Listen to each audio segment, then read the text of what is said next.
des champions, notre super champion, le voici, c'est Gérard. À son actif, 3 victoires. Et pour lui, un rêve, la super cagnotte de 50 000 €. Pour l'affronter ce soir, nous aurons Jean-Christophe, France, Stéphane et Paul. Question pour un super champion, c'est 52 minutes de plaisir, présenté par Julien Lepers. Bonsoir, bonsoir, bonsoir, bonsoir, bonsoir tout le monde. Mes amis, un grand bonsoir. Voilà, et merci de votre accueil. Nous sommes le dimanche 16 août. Merci beaucoup de votre accueil. Allons-y. Oui, Julien, c'est parti. Pour commencer, observons avec attention notre premier champion, ce pharmacien biologiste venu de La Rochelle, que nous avions testé en 99. Le résultat fut plutôt remarquable. 4 participations, dont une place de finaliste au Master de bronze. C'est dire s'il est à prendre très au sérieux. Souhaitons la bienvenue à Jean-Christophe. Et maintenant, souvenez-vous de France, vous l'aviez découverte l'an dernier. Cette ancienne comptable venue de Marseille était certes repartie victorieuse, mais à l'époque, elle n'avait malheureusement pas souhaité prolonger l'aventure. Ce soir, cette passionnée de jeux de réflexion est bien décidée à décrocher sa place en finale. France, bonne chance et bonsoir. Mais attention, ce soir, la concurrence est forte avec ses 4 participations, sa place de demi-finaliste au Master de bronze en 2004. Stéphane avait lui aussi effectué un brillant parcours. Il est responsable de promotion dans un célèbre groupe de presse régional. Il habite Perpignan. Stéphane, bonne chance et bon jeu. Enfin, souvenez-vous de ce passionné de vélo et de randonnées en montagne. Eh bien, pas question pour lui de se laisser distancer ce soir. D'autant qu'avec ses 2 victoires consécutives en 2004, il avait laissé entrevoir de redoutables qualités de compétiteur. Malgré cela, il décida à l'époque d'en rester là. Ce soir, il est de retour. Voici Paul. Vous les avez tous reconnus. Ils sont prêts. Bonne chance, messieurs, mesdames les champions. Place au premier jeu. Alors, où que vous soyez en ce moment, horaire, compte-t-on à la surface de la Terre? Paul? 24. 24, bien sûr. En 74, avec quel titre le groupe Au Bonheur des Dames fait-il un tube? Oui, Stéphane? Ah, les filles. Non. Oh, alors, la pillée, oui, Jean? Oh, les filles. Oh, les filles, d'accord. Ah bah oui. Nous sommes dans un jeu relevé quand même le dimanche. Tout à fait. Il faut être précis sur les réponses. Exactement. Nous sommes d'accord. Oh les filles, Jean-Christophe, 1 point, bien joué. Quelle pointe de l'extrémité nord-ouest du Cotentin abrite le long promontoire escarpé? Oui, Paul? Le Pointe du Raz. Non. Un long promontoire escarpé désigné sous le nom de... Oui, Jean-Christophe. La Hague. La Hague, oui, oui, oui.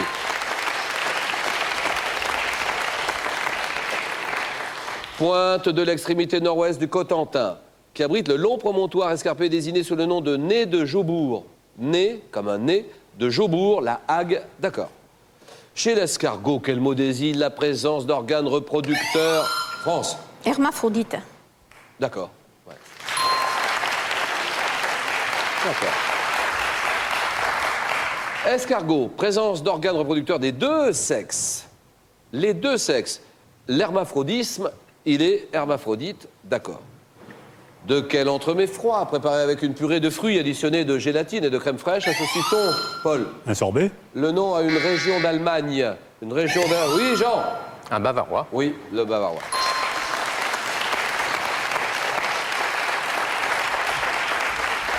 Un champion. Alors là, vous l'avez. Ça, alors là, tout le monde. Oh là là. Tout le monde a la réponse. Donc, rapidité, réflexe. Entre 1953 et 55, quel champion cycliste est le... Stéphane? Louison Bobet. Oui.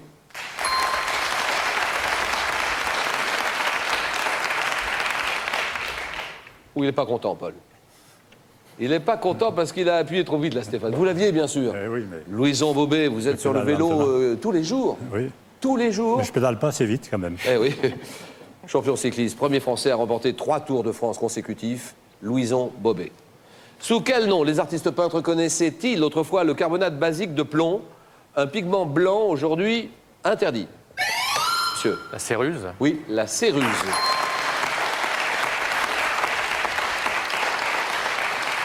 En 1897, quel ingénieur allemand réalise le moteur à combustion interne? Oui, monsieur Paul? Diesel. Diesel, oui, d'accord.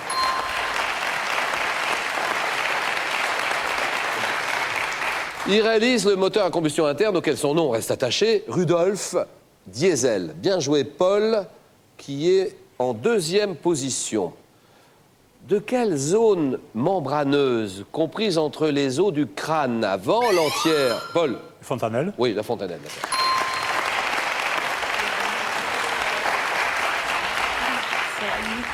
De quelle zone, comprise entre les os du crâne avant l'entière ossification de celui-ci, la taille varie-t-elle d'un nouveau-né à l'autre? C'est la fontanelle, pas de problème.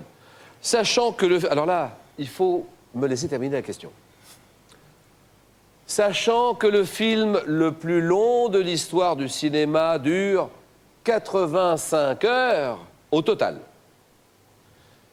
Quel jour en verrez-vous la fin si la projection ininterrompue débute le 29 mai à 20h? Stéphane? Le 2 juin. À quelle heure?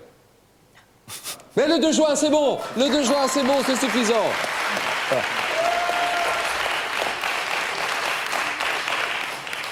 Il a raison, Stéphane, c'est le 2 juin. Selon le Guinness des records, le film le plus long de l'histoire a été réalisé en 87 par John Henry Timmis IV, ou Timmis IV, et porte le nom prédestiné de A Cure of Insomnia, ce qui signifie un remède contre l'insomnie. Et donc le 2 juin à 9h du matin, bonne réponse. Un fleuve, alors là vous l'avez, bon attendez, rapidité. Fleuve français, né en Suisse, d'une longueur totale... Ah oui! Le Rhône. Le Rhône, bien sûr.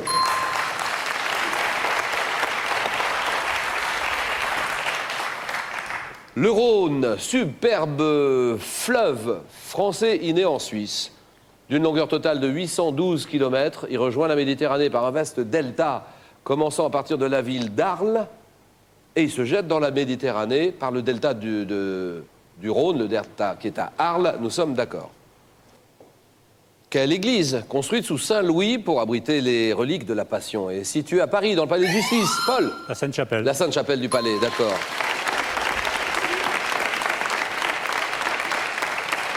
Quel est le titre de la grande fresque de Jules Romain, dont le 27e... Oui, monsieur? Les hommes de bonne volonté. Voilà, exactement.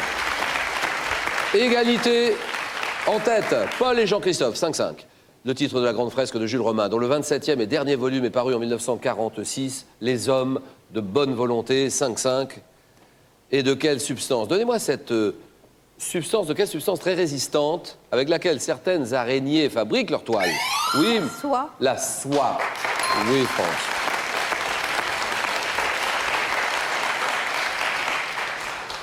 Une entreprise s'est inspirée de la soie pour fabriquer la fibre appelée BioSteel de la soie. Bonne réponse de France. En 55, dans quel film d'Elia Kazan? Elia Kazan, 55, oui. Sur les quais? Non, oui, c'est oui, sur les quais, oui, oui, monsieur.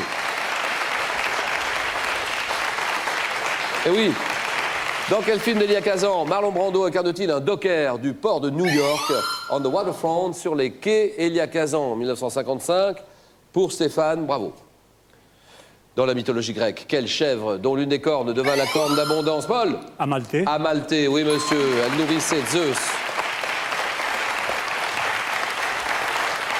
Dans les années 50, aux États-Unis, quel homme politique mène une virulente campagne anticommuniste à laquelle il a laissé son nom, Stéphane? McCarthy. McCarthy, Joseph.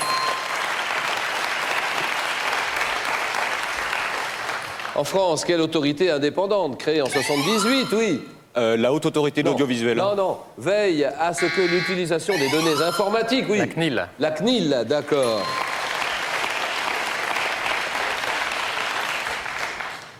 Il faut parler de la CNIL, cette autorité indépendante, créée en 78. Elle veille à ce que l'utilisation des données informatiques ne nuise pas à la vie privée des citoyens.